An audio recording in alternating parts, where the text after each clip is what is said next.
할렐루야. 오늘도 이 새벽에 우리를 깨우시고 또 말씀 앞에 앉게 하신 하나님께 감사와 영광 올려드립니다. 우리는 너무나 당연해서 늘 깨닫지 못하고 또는 잊고 살아가고 있지만, 우리가 이렇게 새벽에 잠자리에서 일어나서 또 이곳 예배를 드리는 교회까지 오는 일 하나만 보아도 참 신비하고 놀라운 일들이 가득합니다.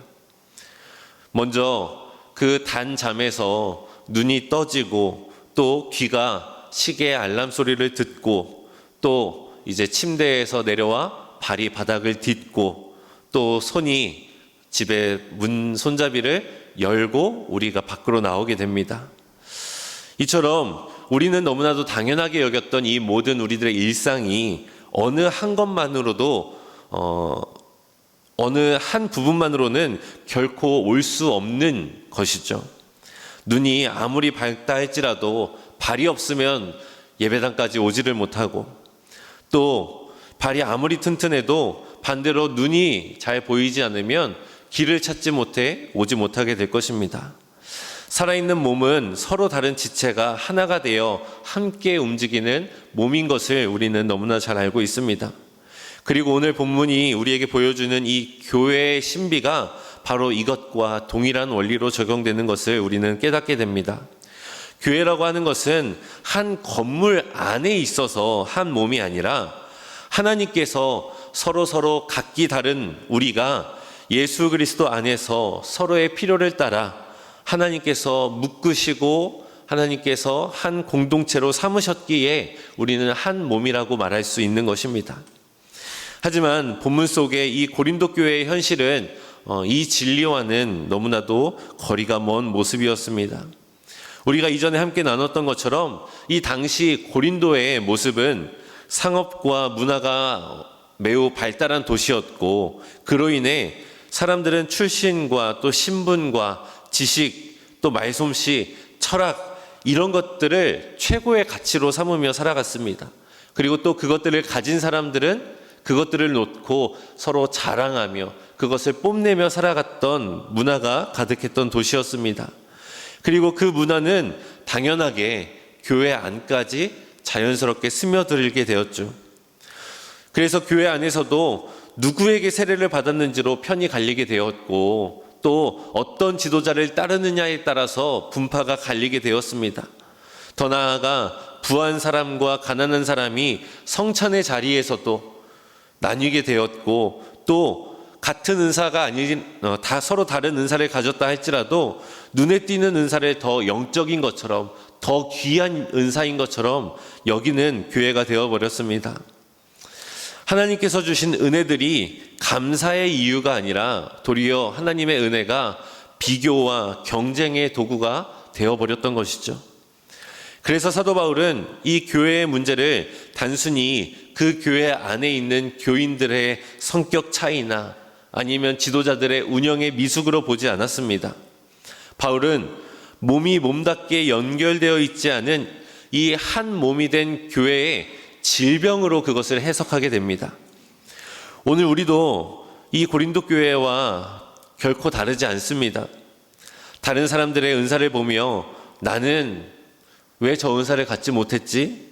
라고 생각하며 낙심하고 좌절하기도 하며, 반대로 내 경험과 내 방식만이 옳다고 여기며 저 사람은 필요 없다, 저 사람의 의견은 중요하지 않다 라고 여기며 우리가 교회 안에 살아가고 있기도 합니다. 이처럼 열등감과 또 우월감은 정반대에 있는 개념처럼 보이지만 사실 그 뿌리는 같은 곳에서 오게 됩니다. 열등감이나 우월감이나 둘 다 하나님께서 설계하시고 하나님께서 각 사람을 하나님의 필요에 맞춰 그 자리에 두셨다는 그 사실보다 나의 평가, 나의 능력, 나의 지식, 나의 의지를 더 앞서게 생각하는 우리의 삶의 태도가, 우리의 믿음의 태도가 그 원인이라는 것이죠. 오늘 하나님께서는 우리를 다시 그리스도의 한 몸이 된 교회로서 부르고 계십니다. 다름을 경쟁의 이유로 삼지 말고 하나님이 이 교회로서, 그리스도의 몸된 교회로서 하나된 몸을 세우시는 하나님의 방식으로 보라고 우리에게 말씀을 통하여 계속해서 말씀하고 계십니다. 오늘 우리가 함께 읽었던 고린도전서 12장 12절부터 13절까지의 말씀을 우리 함께 읽어보겠습니다. 12절부터 13절 우리 한 절씩 교독합니다. 몸은 하나인데 많은 지체가 있고 몸의 지체가 많으나 한 몸임과 같이 그리스도도 그러하니라. 우리가 유대인이나 헬라인이나 종이나 자유인이나 다 한 성령으로 세례를 받아 한 몸이 되었고 또 한 성령을 마시게 하셨느니라. 아멘. 여러분, 바울은요 먼저 이 몸의 원리를 말합니다. 몸은 하나인데 그 안에 지체는 매우 많다라는 것이죠. 지체가 많다고 해서 우리가 몸을 여러 개라고 말할 수 없는 것처럼, 그리고 몸이 하나라고 해서 이 몸 안에 있는 모든 지체가 다 똑같다라고 말할 수 있는 것도 아닌 것이죠. 하나가 된다는 것은요, 모두가 다 통일되고 모든 것이 다 획일화된다는 것을 의미하는 것이 아닙니다. 몸에 하나 되었다라는 것은 다름이 사라지고 모든 것이 똑같아지는 것이 아니라 서로 그리고 각기 다른 지체가 연합하여 한 생명 안에서 그 생명 안에 참여하는 것을 바로 의미하는 것이죠. 그런데 여러분, 우리가 여기에서 눈여겨보아야 할 것은 12절 말씀에서 사도 바울은 뜻밖의 표현을 하고 있다는 것입니다. 교회도 그러하니라, 이 몸의 원리를 교회도 그러하니라 라고 말하는 것이 아니라 그리스도도 그러하니라 라고 말하고 있습니다. 여러분, 사도 바울이 이 몸의 원리를 교회에 적용하고 있지만 정작 그들에게 편지하기를 뭐라고 말하느냐? 그리스도도 그러하니라 라고 말하고 있는 것입니다. 이것이 뜻하는 것이 과연 무엇일까요? 교회가 단지 예수 그리스도를 위해 모인 단체나 모임을 뜻한다는 것이 아니라 예수 그리스도의 생명이 흐르는 몸, 즉 교회 그 자체가 예수 그리스도다라는 것을 말하고 싶은 것입니다. 교회가 한 몸이 된다는 것은 우리가 성격이 잘 맞아서, 우리가 취향이 맞아서, 마음이 하나가 되어서 그것들로 만든 것이 아니라, 본문 속에 이 사도 바울은 유대인이나 헬라인, 그리고 종과 자유인, 이것들을 나란히 지금 배열해 놓고 있습니다. 여러분, 유대인과 헬라인, 그리고 종과 자유인, 이것들은 이 당시 고린도 교회 이 사회 속에서 결코 섞일 수도 없으며 쉽게 넘을 수 없었던 민족과 신분의 벽이었습니다. 즉 다시 말하면 물과 기름처럼 결코 섞일래야 섞일 수 없었던 존재였던 것이죠. 그런데 그가 전하는 예수 그리스도의 복음 안에서는 그 벽보다 더 뛰어넘는 근본적인 기준이 있다라고 말씀하고 있는 겁니다. 그것이 무엇이었냐? 바로 12절 말씀에서 우리가 함께 보았던 것처럼 다 한 성령으로 세례를 받아 한 몸이 되었다라는 것이 우리가 한 몸이 되며 예수 그리스도의 몸된 교회를 이루는 하나의 기준이 되었다라는 것이죠. 여러분, 여기서 세례를 받아라는 말은 능동이 아닌 수동태입니다. 우리가 스스로 한 몸을 이루어가고 한 몸을 만들어간다는 것이 아니라 성령께서 우리를 예수 그리스도의 몸 안에 집어넣으셨다라는 의미이죠. 즉 다시 말해 우리 교회는요, 우리가 만든 것이 아니라는 것입니다. 우리가 마음이 맞고 지역이 같고 취향이 같고 나이가 비슷해서 하나의 교회로 모이는 것이 아니라 성령께서 우리에게 찾아오셨고 성령께서 우리를 예수 그리스도라고 하는 한 몸에 집어넣으셔서 하나의 공동체를 삼으셨고 그 안에 우리가 한 몸이 된 교회를 만들게 되었다라는 것을 말씀하고 있는 것입니다. 즉 교회의 연합은 우리가 노력하고 이루어야 할 프로젝트가 아니라 그 전에 하나님께서 이미 우리에게 주신 선물이다라는 것을 우리는 잊어서는 안 됩니다. 우리는 연합을 만들어내고 연합을 노력하는 자들이 아니라 성령 안에서 이미 우리에게 주신 그 연합을 우리의 연약함으로 인하여 깨트리지 않고 또 믿음으로 지켜내는 것임을 기억하시길 바랍니다. 오늘 말씀 고린도전서 12장 15절에서 18절까지의 말씀을 우리 다시 한번 함께 교독해 읽겠습니다. 15절부터 18절 말씀입니다. 만일 발이 이르되 나는 손이 아니니 몸에 붙지 아니하였다 할지라도 이로써 몸에 붙지 아니한 것이 아니요.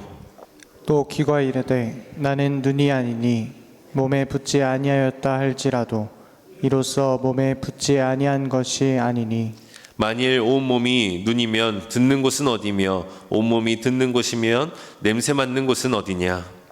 그러나 이제 하나님이 그 원하시는 대로 지체를 각각 몸에 두셨으니. 아멘. 바울은 성령께서 주신 연합을 깨트리는 원인 중에 하나로 바로 서로 비교함에서부터 찾아오는 열등감이다라고 말하고 있습니다. 방금 우리가 함께 읽었던 이 말씀처럼 발이 손을 보며 말합니다. 나는 손처럼 섬세하지 못해. 손처럼 저렇게 아름답고 길쭉길쭉하지 못해. 사람들은 발이 아닌 손을 더 칭찬하고 손을 더 귀하게 여기는 것 같아. 그러니 나는 이 몸에 속하지 않는 것 같아. 난 외톨이 같아. 라고 말하고 있습니다. 귀도 마찬가지로 눈을 보며 말합니다. 야, 저 눈은 저렇게 반짝반짝 빛나는데 나는 옆에 붙어서 머리카락에 숨겨져서 보이지도 않아. 아무도 내 귀를 보면서 이쁘다고 하지 않아. 눈은 쌍꺼풀이 있으니까 야, 너 진짜 눈 이쁘다 라고 말하지만 너 귀가 진짜 이쁘네 라고 말하는 사람은 없다는 거죠. 그러면서 나는 중요하지 않은가 보다, 난 아무 쓸모 없나 보다, 이렇게 말하는 이것이 바로 비교의 목소리이며 바로 열등감입니다. 남의 떡이 더 커 보인다는 옛말처럼 비교라는 것은요, 하나님이 내게 맡겨주신 귀한 자리를 보지 못하게 하고 다른 사람의 자리만 바라보게 만듭니다. 그래서 결국에는 그 생각은 점점 커져 이런 생각이 이르게 됩니다. 나는 저 사람 같지 않으니 쓸모없어. 나는 아무 소용없어. 나는 아무런 가치도 없어. 라는 생각까지 이어지게 됩니다. 그러나 사도 바울은 그러한 이들에게 단호하게 대답하고 있습니다. 발이 그렇게 말해도 발이 몸에서 떨어져 나가는 것이 아니고 귀가 아무리 그렇게 느껴도 귀는 몸 안에 있다는 것입니다. 사랑하는 성도 여러분, 감정은 감정일 뿐 결코 사실을 바꿀 수는 없는 것입니다. 내가 나를 부족하게 여기고 내가 나를 작게 평가한다고 해서 하나님께서 나에게 주신 그 가치가 희석되거나 사라지거나 작아지는 것은 결코 아니라는 것입니다. 18절에서 더 깊은 근거의 말씀을 말씀하고 있습니다.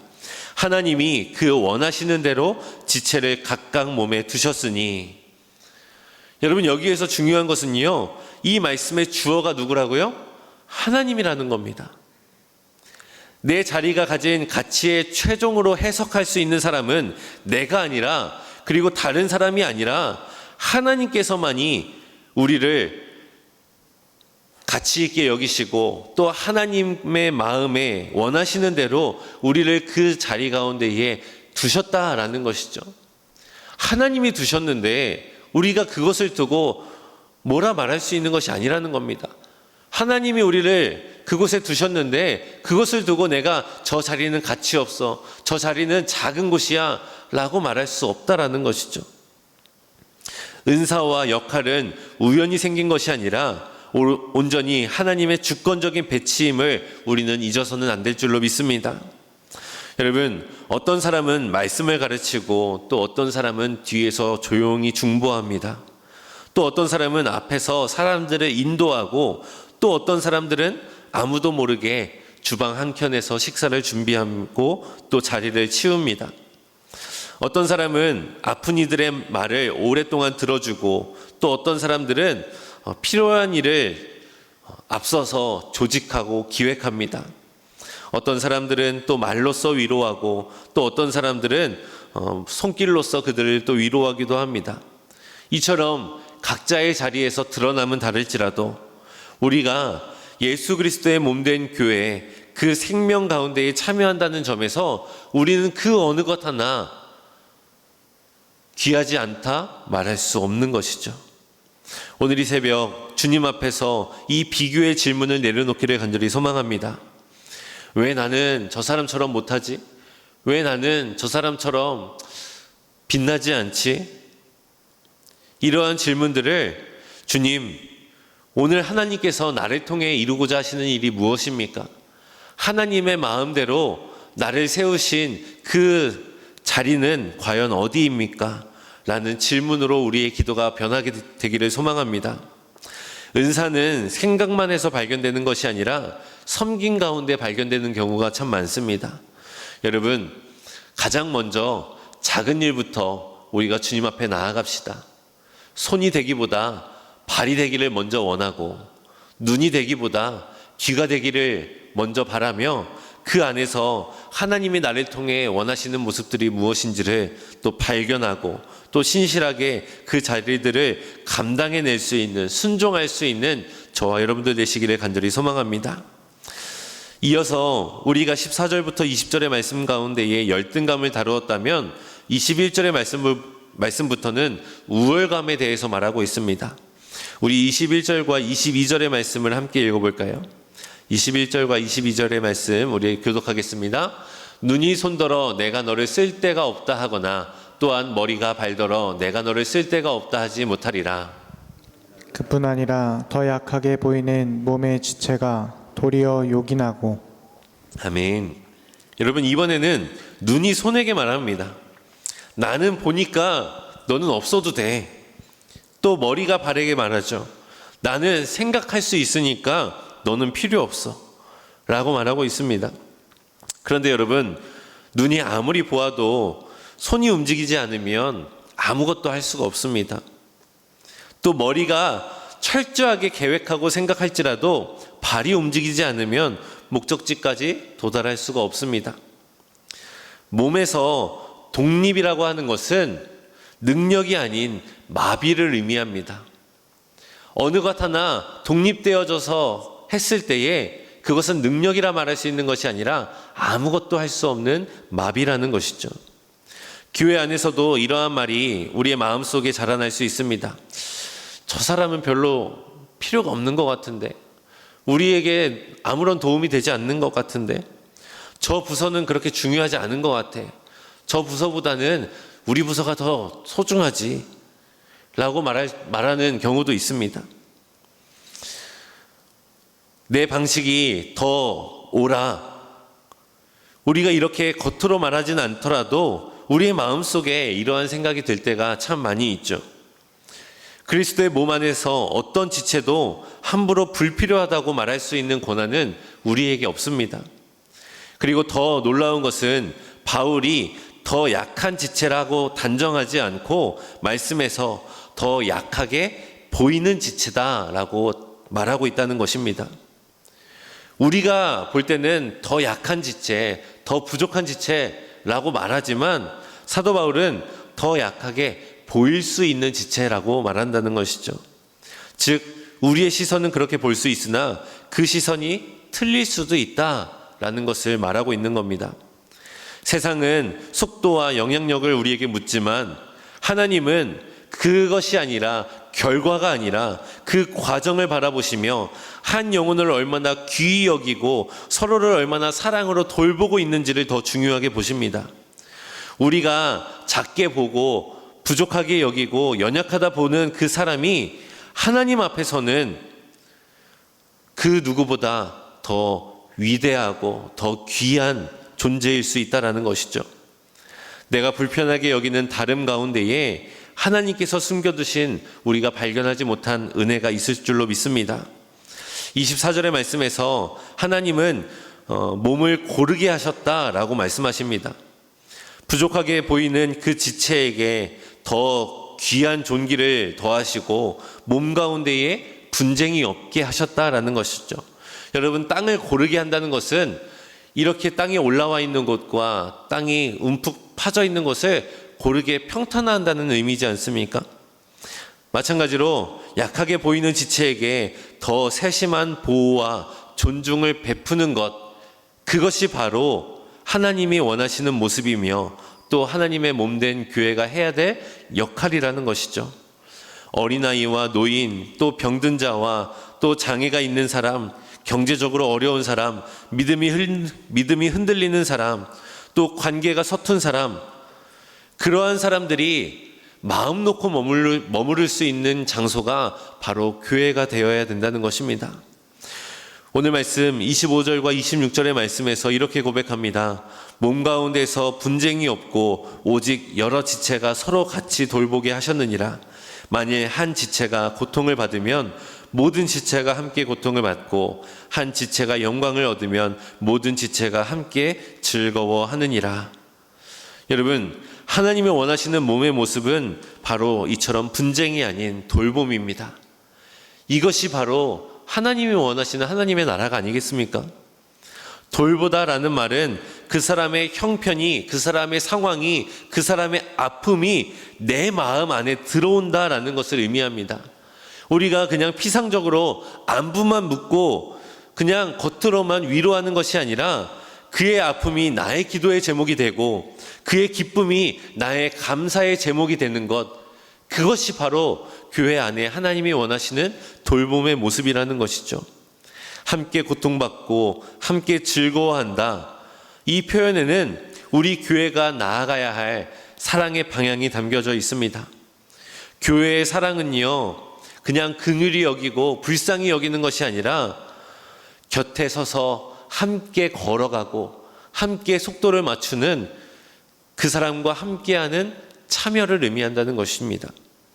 오늘 이 새벽에 우리가 우리 교회 안에 돌봄이 필요한 이들, 우리의 마음 가운데 찾아온 그들을 놓고 기도할 때에 지금 고통 중에 있는 그 사람, 내가 바빠서 지나쳤던 그 사람들을 떠올리며 그 사람을 위하여 중보하고 기도하고 돌보는 저와 여러분들이 되시기를 간절히 소망합니다.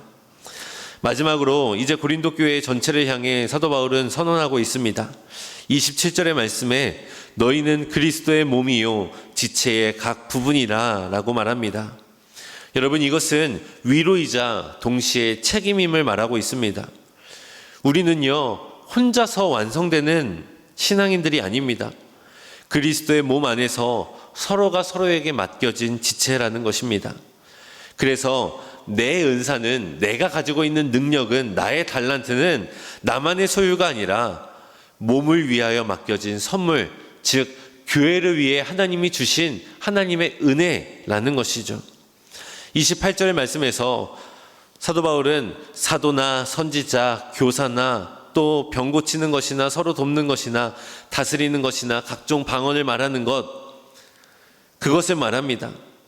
사도 바울이 다른 편지에서 제시했던 은사 목록과 비교하면 조금 다릅니다.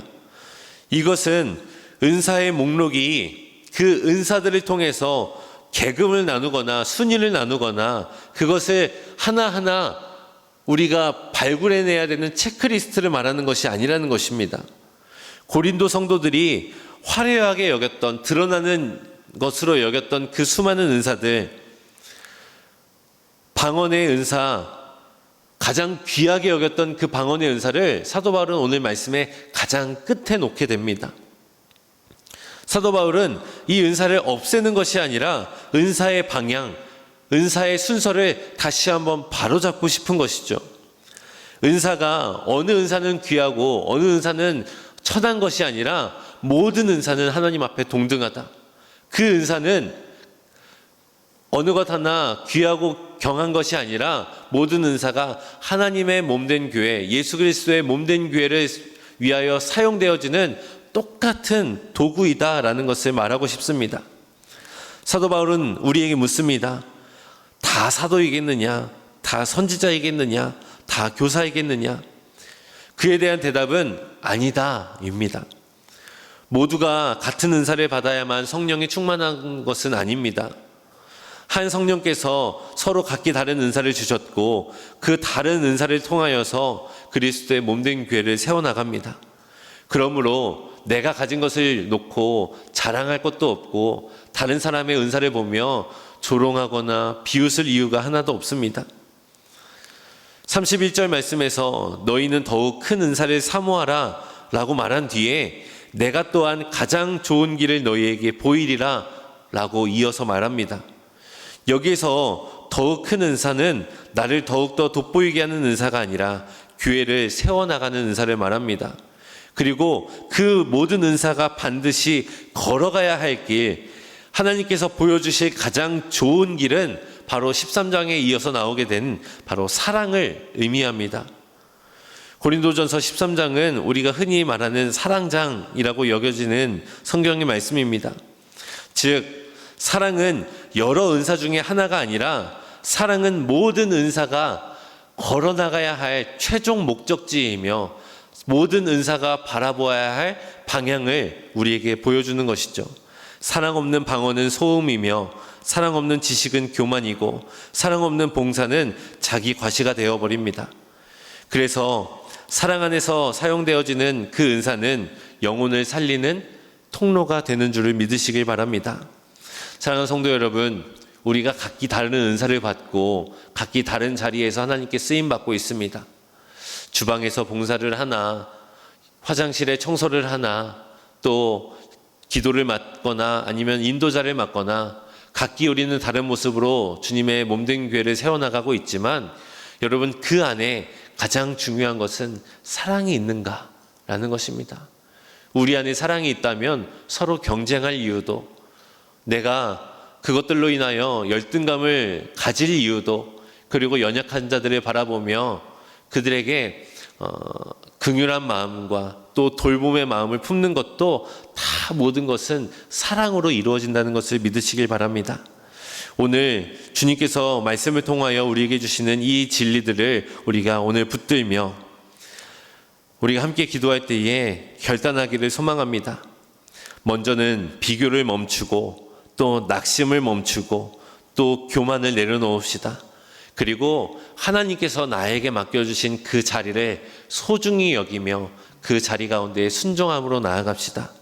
그렇게 나아갈 때에 하나님께서 우리 신성교회를 분쟁이 아닌 돌봄이 있는 거룩한 공동체로 세워나가실 줄로 믿습니다. 또한 경쟁이 아니라 함께 울고 함께 웃는 눈물과 기쁨이 있는 공동체로 세워나가게 되실 것입니다. 비록 우리는 서로 다르지만, 아니 서로 다르기 때문에 더욱더 온전한 몸으로 주님 앞에 나아갈 수 있는 거룩한 교회가 될 것입니다. 주님께서 오늘 이 새벽 우리를 그러한 교회로, 그러한 그리스도의 몸으로 세워나가 주시기를 간절히 소망하며 우리 말씀을 기억하며 함께 기도하겠습니다. 우릴 하나로 부르셨네. 주 안에서 형제된 우리, 십자가의 보혈 자유했네. 구원받았네. 주의 날은 멀지 않았네. 거룩한 나라 주의 백성, 이제 일어나 승리 선포하며 함께 나가세. 우리 하나 되어 주를 예배할 때 아버지의 나라 여기 임하시네. 모든 나라 족속 백성 방언에서 주의 이름 높이네.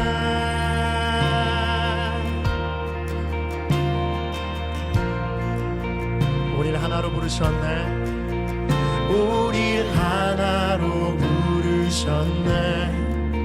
주 안에서 형제된 우리, 십자가의 보혈 자유케 했네. 구원받았네. 주의 날은 멀지 않았네. 거룩한 나라 주의 백성, 이제 일어나 승리 선포하며 함께 나가세. 우리 하나 되어 주를 예배할 때 아버지의 나라 여기 임하시네. 모든 나라 족속 백성 방언에서 주의 이름 높이네. 우리 하나 되어 주를 예배할 때 아버지의 나라 여기 임하시네. 모든 나라 족속 백성 방언에서 주의 이름 높이네.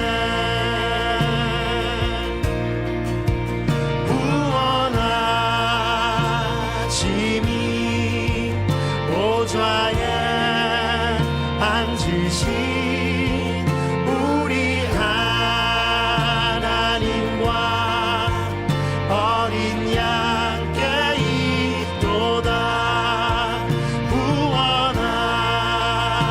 구원하심이 보좌에 앉으신 우리 하나님과 어린 양께 있도다. 우리 하나 되어 주를 예배할 때 아버지의 나라 여기 임하시네. 모든 나라 족속 백성 방언에서 주의 이름 높이네. 우리 하나 되어 주를 예배할 때 아버지의 나라 여기 임하시네. 모든 나라 족속 백성 방언에서 우리 하나 되어 우리 하나 되어 주를 예배할 때 아버지의 나라 여기 임하시네. 모든 나라 족속 백성 방언에서 우리 한 번 더 찬양합니다. 우리 하나 되어 우리 하나 되어 주를 예배할 때 아버지의 나라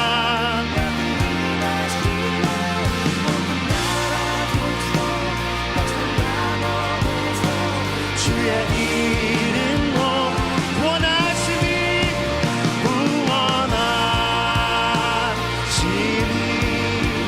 보좌에 앉으신 우리 하나님과 어린 양께 있도다. 구원하심이 보좌에 앉으신 우리